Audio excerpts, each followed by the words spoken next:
Welcome to BRK legal. నేను మీ స్వీయ వర్మ. ఈరోజు మనతో పాటు ఉన్నారు మాలతి గారు. నమస్కారం అండి. నమస్కారం. Hi madam. Hi. Pakistan prime minister open statement అనుకోకుండా ప్రకటన ఓపెన్గా అందరి ముందు మేమే యుద్ధంలో గెలిచామని చెప్తున్నాడు. అసలు దీని మీద మీరు ఏం మాట్లాడతారండి? బేసికల్ ఏంటంటే నేను కూడా స్పీచ్ అనేది విన్నా. ఏంటంటే ఇప్పుడు ఏదైనా వార్ అవుతున్నప్పుడు జనరల్ ఏంటంటే ప్రైమ్ మినిస్టర్స్ వాళ్ళు ఏం చేస్తారు, ఇప్పుడు మనకి మోడీజీ వచ్చి ఇట్లా స్టేట్మెంట్ ఇవ్వడం, స్పీచ్ ఇవ్వడం, అంటే పబ్లిక్లో ఒక కన్ఫ్యూజన్ అనేది ఉన్నప్పుడు ప్రైమ్ మినిస్టర్స్ వచ్చి ఏంటంటే ఒక స్టేట్మెంట్ ఇస్తారు యూజువల్గా అఫీషియల్గా. సో అలా ప్రైమ్ మినిస్టర్ పాకిస్తాన్ వాళ్ళ ప్రైమ్ మినిస్టర్ కూడా అఫీషియల్గా వచ్చేసి ఏమని ఓపెన్ స్పీచ్ ఇస్తున్నాడంటే వార్ మనమే గెలిచినాము, అదే కాకుండా మనం ఎన్ని మిసైల్స్ పంపించినామో అన్నీ కూడా స్ట్రైక్ అయినాయి, అది కాకుండా ఇండియన్ ఎయిర్ బేస్ ఏదైతే ఉందో అది కూడా మేము స్ట్రైక్ చేసినాం, స్మాష్ చేసినాం అని చెప్పేసి ఫేక్ న్యూస్ చెప్తా ఉన్నాడు. అంటే వాళ్ళ పబ్లిక్ని హ్యాపీ చేయించుకోవడానికి, వాళ్ళు ఏదో గ్రేట్ తోపు అని చూపించుకోవడానికి ఇలాంటి స్టేట్మెంట్స్ అని ఇస్తున్నాడు. ఇది ఫస్ట్ టైం కాదు. ఈవెన్ 1964 వార్లో అలానే జరిగింది, 1971 వార్లో అలానే జరిగింది. ప్రతిసారి కూడా వాళ్ళు ఏం చెప్పుకుంటారంటే ఇండియన్స్ గెలవలేదు అంటే వాళ్ళ అక్కడ ఎడ్యుకేషన్ లేదు. పాకిస్తాన్లో ఎవరైనా చదువుకున్నోడు ఉంటాడా? ఎవడు ఉండడు. ఏ చెప్తే అది ఇట్లా కళ్ళు మూసుకొని గుడ్డిగా ఏమంటారు ఒక గొర్రెల్లాగా వినేస్తూ ఉంటారు, ఏం చెప్తే అది వింటూ ఉంటారు కదా. ఇప్పుడు మనిషికి దేనివల్ల అవేర్నెస్ వస్తుంది? ఎడ్యుకేషను, లీస్ట్ ఇంటర్నెట్ చూడడము, సోషల్ మీడియా అన్నీ తెలుస్తూ ఉంటాయి. వాళ్ళకి ఏది ఉండదు. వాళ్ళు ప్రైమ్ మినిస్టర్ ఏం చెప్తే వావ్ అనుకొని దానికే ఇది కరెక్ట్ అని అనుకుంటారు అనమాట. అట్లానే ఇక్కడ కూడా వాళ్ళు ప్రైమ్ మినిస్టర్ ఏం చెప్తే అది వింటారు. అండ్ వాళ్ళు ఓపెన్గా చెప్తారు కూడా. అంటే వాళ్ళకి రాబోయే జనరేషన్స్కి ఏం చెప్తారు, మనమే గెలిచాము 2025లో అయిన వార్లో మనమే గెలిచినాము అని చెప్పుకుంటారు. సోషల్ నాలెడ్జ్ లేదు. 1971 ఎలా చెప్పుకుంటూ వచ్చారో మేమే గెలిచామని చెప్పేసి మనకు ప్రూఫ్స్ ఉన్నాయి. వాళ్ళ మన ప్రైమ్ మినిస్టర్ అగ్రిమెంట్ చేసుకుంటున్న పిక్చర్స్ ఉన్నాయి, ఫొటోస్ ఉన్నాయి, అవన్నీ చూసాం. ఇలా ఎలా మాట్లాడితే ఎలా ఊరుకుంటారు? అది ఎందుకు ఊరుకుంటారు అంటే వాళ్ళ దేశస్తులను వాళ్ళు మభ్య పెట్టుకోవాలి కదా, మేము గ్రేట్, మేము తోపని చూపించుకోవాలి కదా. ఇండియన్ గవర్నమెంట్ ఏం మాట్లాడుతుంది? ఇండియన్ గవర్నమెంట్ ఏం మాట్లాడుతుంది? ఎందుకంటే అది వాళ్ళ ఇంటర్నల్ మ్యాటర్. ఎందుకంటే వాళ్ళ ప్రైమ్ మినిస్టర్ వాళ్ళ పబ్లిక్ ఏం చెప్పుకుంటున్న దాంట్లో మనం జోక్యం చేసుకోవడం లేదు. ఒక్కటి ఏం చేయగలుగుతాము అంటే అది కరెక్ట్ కాదు, ఇది ఫేక్ న్యూస్ అని చెప్పి చెప్పుకోగలుగుతాము. బట్ ఒకటి ఏంటంటే వరల్డ్ ఈజ్ వాచింగ్, ప్రపంచం అనేది చూస్తుంది. ఇప్పుడు ప్రపంచం అంతా ఇంట్రెస్ట్ దేని మీద ఉంది? ఇండియా ఉన్న పాకిస్తాన్ మధ్యలో అయ్యేది ఏం జరుగుతుంది, వార్ ఏంటి, ఏ మిసైల్స్ ఎవరి మీద, దివాళీలో బాంబ్స్ వేసుకుంటూ ఉంటారు కదా, అలా మనం బాంబ్స్ వేసుకున్నట్టు ఇంట్రెస్ట్ అంతా సిల్లీగా ఫన్నీగా చూస్తూ ఉన్నారు. బట్ మనకు తెలుసు అది ఎంత సీరియస్ అనేది. ఎంతమంది army men losing there lives, అంటే వాళ్ళ ప్రాణాలు పోగొట్టుకుంటున్నారు, ఎంతమంది వాళ్ళ లైఫ్ సాక్రిఫైస్ చేస్తున్నారు, వాళ్ళ అంటే ఫ్యామిలీకి అందరు దూరం ఉండి ఎంత త్యాగాలు అనేది కంట్రీ కోసం, మన సేఫ్టీ కోసం చేస్తున్నారు. ఇది సీరియస్ మ్యాటర్ మనకి. బట్ వరల్డ్ ఏంటంటే వాళ్ళకైతే తమాషాలు అయిపోయింది. సో బట్ స్టిల్ వరల్డ్కి అనేది తెలుసు ఎవరు పవర్ఫుల్ కంట్రీ, ఎవరు గెలుస్తున్నారు, ఎవరి మీద మిసైల్స్ వేస్తున్నారు, అంటే ఎవరి దగ్గర హై టెక్నాలజీ ఉంది, అందరికీ తెలుసు. బట్ వాళ్ళు ఏంటంటే పాకిస్తాన్కి ఇది అలవాటే, ఈ జనాలని పిచ్చోళ్ళని చేయడము. But truth will be truth. ఇప్పుడు నాకు వచ్చిన సందేహం ఏంటంటే వరల్డ్ వార్ పోయిన తర్వాత ప్రతి దాంట్లో అమెరికా అనేది రావటం, వెళ్ళిపోవటం, వస్తుంది, వెళ్ళిపోతుంది. యుద్ధం జరిగినప్పుడు అమెరికా అనేది వస్తుంది, పాల్గొంటుంది, కానీ మధ్యలోనే వెళ్ళిపోతుంది, ఆపేద్దాం అన్నట్టు కాంప్రమైజ్ చేసేస్తుంది. యుద్ధం స్టార్ట్ చేసేది అమెరికానే, ఎండ్ చేసేది అమెరికానే. దీని మీద మీరేం మాట్లాడతారు? అసలు బేసికల్లీ ఏంటంటే అమెరికా ముందుండదు. సో మీరు అన్నట్టు వరల్డ్ వార్ కాదు, కానీ ఒక కంట్రీకి ఇంకో కంట్రీకి మధ్యలో అయ్యే వార్స్లలో మాత్రం పెద్ద మనిషి వేషం వేసుకొని వావ్ నేనున్నా, నేను చేస్తా, నేను ఏదో ఒకటి చేసి పెడతా అన్నట్టుగా వస్తుంది. ఎట్లా చేపిస్తా అంటే నేను సార్ట్ చేసేస్తా, ఎవ్వరు పిలవరు, అదే వస్తుంది. వాళ్ళు వస్తారు, ప్రెసిడెంట్స్ వచ్చి ఇప్పుడు ఇండియా పాకిస్తాన్ అయినప్పుడు మనం పిలిచామా? ట్రంప్ తనంతట తాను వచ్చేసి నేను మీడియేటర్లా ప్రవర్తిస్తా, మీరు ఆపేసేయండి, పీస్ ఇంపార్టెంట్, అది ఇది అని చెప్పారు. మరి వాళ్ళ మీద అటాక్ అయినప్పుడు 9/11 అటాక్ అయినప్పుడు మరి పీస్ ఇంపార్టెంట్ అన్నారా? వాళ్ళెందుకు మరి బిన్ లాడెన్ని వెతికి సౌదీ అరేబియా నుంచి గాలించి వెతికి చంపేశారు? ఎందుకు అంటే మీకు ఒక న్యాయం, మాకు ఒక న్యాయమా? అప్పుడు ఎందుకు పీస్ మాట్లాడలేదు, పీస్ గురించి? సో ఇప్పుడు కూడా మనకు పీస్ అవసరం లేదు. సో మీడియేటర్ వేషం వేసుకొని వచ్చి నేను ఇండియా పాకిస్తాన్ మీరు మంచిగా సఖ్యతతో ఉండండి, కోట్లాడుకోకండి, పీస్తో ఉండండి అని చెప్తా ఉన్నారు. బట్ ఆ టైంలో ఓపెన్గా మోడీజీ కానీ, అజిత్ దోవల్ కానీ, అమిత్ షా కానీ, అందరూ జయశంకర్ కానీ ఇచ్చిన స్టేట్మెంట్ ఏంది, ఎవ్వడు అవసరం లే, మాకు పెద్ద మనుషులు వద్దు, మాకు మీడియేటర్ వద్దు, ఏమొద్దు, మా పని మేము చూసుకుంటాం. అండ్ పాకిస్తాన్ మా జోలికి వస్తే మాత్రం మీ ఎవ్వడి మాట వినం, మేము ఏం చేసుకోవాలో మాకు తెలిసి మేము చేసుకుంటాము అని అన్నారు. ఓపెన్గా మా వాళ్ళు స్టేట్మెంట్ ఇచ్చిన, అంటే ఇండైరెక్ట్ ఇన్సల్ట్ చేసినాం మనం. ఈ ఇన్సల్ట్ చేసిన ఎఫెక్ట్ ఎట్లా పడ్డదంటే ట్రంప్కి ఈగో హర్ట్ అయింది. ఈగో హర్ట్ అయ్యి ఇప్పుడు ఏమంటున్నాడు, నేను యాపిల్ డివైజెస్ ఏది కూడా మ్యానుఫ్యాక్చర్ చేయను ఇండియాలో. ఏదైతే కాంట్రాక్ట్ ఉండిందో యాపిల్ డివైజెస్ మనం ఇండియాలో మ్యానుఫ్యాక్చర్ చేద్దాం అనుకున్నారు, అది విత్డ్రా చేసుకున్నారు.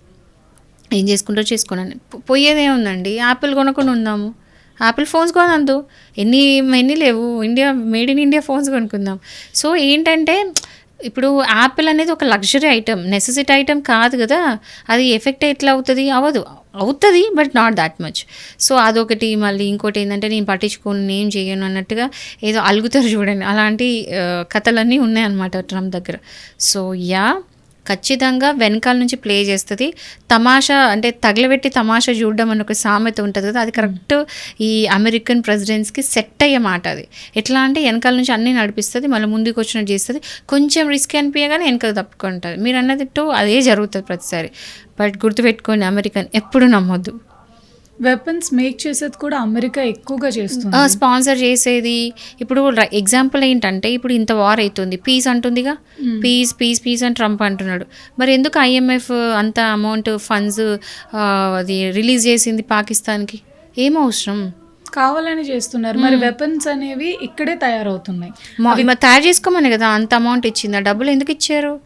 తయారు చేసుకోండి, మీరు ఇద్దరు కొట్లాడుకోండి, ఒకరి మీద ఒకరు వేసేసుకోండి మిసైల్స్ అనే కదా. మాత్రం హ్యాపీగా ఉంటాం అని నేను మాత్రం తమాషా చూస్తాము అని అంటున్నారు.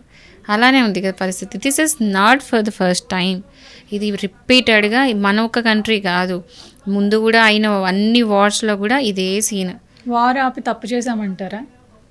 వార్ ఆపలేదు, వీఆర్ రెడీ ఎనీ టైం. ఎట్లా అంటే మేమైతే వార్ ఆపలేదు, ఎలా అంటే అలర్ట్ ఉన్నాం, వాళ్ళు ఏమైనా చేస్తే counter attack. So it's like ఇంకా కూడా సైలెంట్గా వార్ అయితే నడుస్తుంది.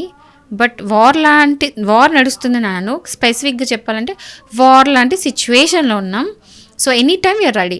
మనమైతే అటాక్ చేయము, వాళ్ళు అటాక్ చేస్తే మాత్రం ఈసారి ఊరుకునేది రెడీ. స్టార్ట్ అయింది పహల్గామ్ దాడి వల్ల, అసలు దాని పేరే రావట్లేదు. ఆ టెర్రరిస్టులు అసలు ఎట్టిపోయారంటారు? ఇప్పుడు టెర్రరిస్టులు ఏంటంటే న్యూస్ ఏముందంటే అఫీషియల్గా ప్రాబ్లం ఎక్కడ వస్తుందంటే అఫీషియల్గా స్టేట్మెంట్ రిలీజ్ చేయాల, ఎంతమంది వచ్చినారు, ఎక్కడున్నారు, ఏంటి అంటే మేబీ కాన్ఫిడెన్షియాలిటీ మెయింటైన్ చేస్తున్నారు. సో ఏ టెర్రరిస్టులు అయితే ఉన్నారో అది మాత్రం ఒక్కటి క్లియర్ అయింది ఏంటంటే అది పెంచి పోషించి ఫండింగ్ చేసి పంపించింది పాకిస్తాన్.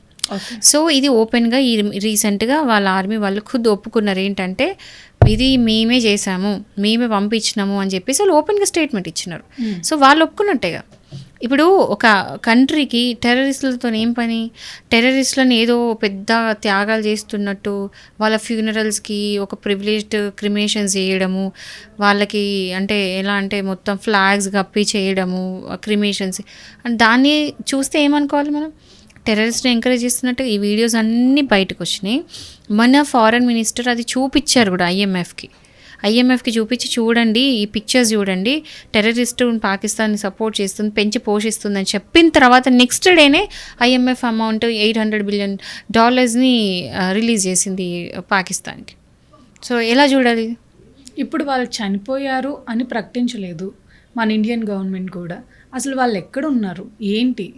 వాళ్ళ గురించి ఇదంతా స్టార్ట్ అయింది, వాళ్ళ గురించి ఎవరు పట్టించుకోలేదు. నాట్ ఎగ్జాక్ట్లీ వాళ్ళ గురించి. టెర్రరిస్టు ఎవరు పంపిస్తారు? ఇప్పుడు టెర్రరిస్టు 100 మంది 1000 మంది ఉన్నారు. ఆ 1000 మంది మన టార్గెట్ కాదు, ఈ 1000 మందిని ప్రొడ్యూస్ చేసే వాళ్ళు మన టార్గెట్. ఈ 1000 మందిని చంపగానే చచ్చిపోవు కదా. ఏంటంటే ఈ 100,000 మందిని చంపేస్తే అయిపోదు కదా, నాట్ ద ఎండ్ కదా. మళ్ళీ ఇంకో 1000 మందిని వాళ్ళు ప్రొడ్యూస్ చేస్తారు. ప్రొడ్యూస్ చేసే వాళ్ళని చంపాలి, ప్రొడ్యూసర్ని చంపేయాలి, అప్పుడు సెట్. ప్రొడ్యూసర్కి అట్లీస్ట్ చంపకపోయినా ఒక లెసన్ అనేది నేర్పియాలి. మాతో పెట్టుకుంటే మీరు బతకర్రా బాబు అని ఒక కన్వే అయితే మెసేజ్ మనం చేయాలి.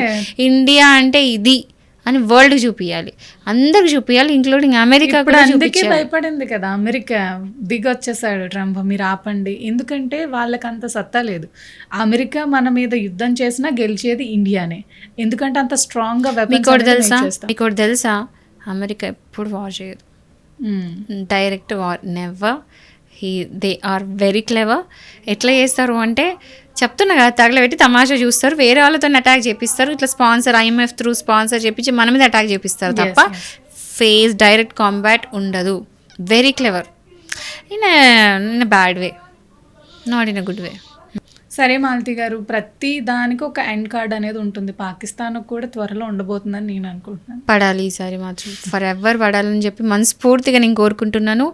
And I really appreciate and I'm thankful to army. Army అంటే నేను చూస్తూ ఉన్నాను కదా ఇంతమంది బలవుతున్నారు, అండ్ ఆర్మీకి నేను థ్యాంక్స్ చెప్తున్నాను నా తరఫున. అది కాకుండా వాళ్ళ ఫ్యామిలీస్ కూడా, అంటే వాళ్ళ మదర్స్, వాళ్ళ వైఫ్స్, వాళ్ళ పిల్లలు అందరూ కూడా వాళ్ళ ఆర్మీ వాళ్ళ మెన్ని వార్కి పంపిస్తూ ఉంది మన కోసం, మన ప్రొటెక్షన్ కోసం. బార్డర్లో వాళ్ళు ఎంతో స్ట్రైవ్ అవుతున్నారు. సో నేను ఆర్మీకి వాళ్ళ ఫ్యామిలీస్ కూడా నేను థ్యాంక్ యూ చెప్తున్నాను. మీకు కూడా థ్యాంక్ యూ దీని గురించి మాట్లాడినందుకు. యా.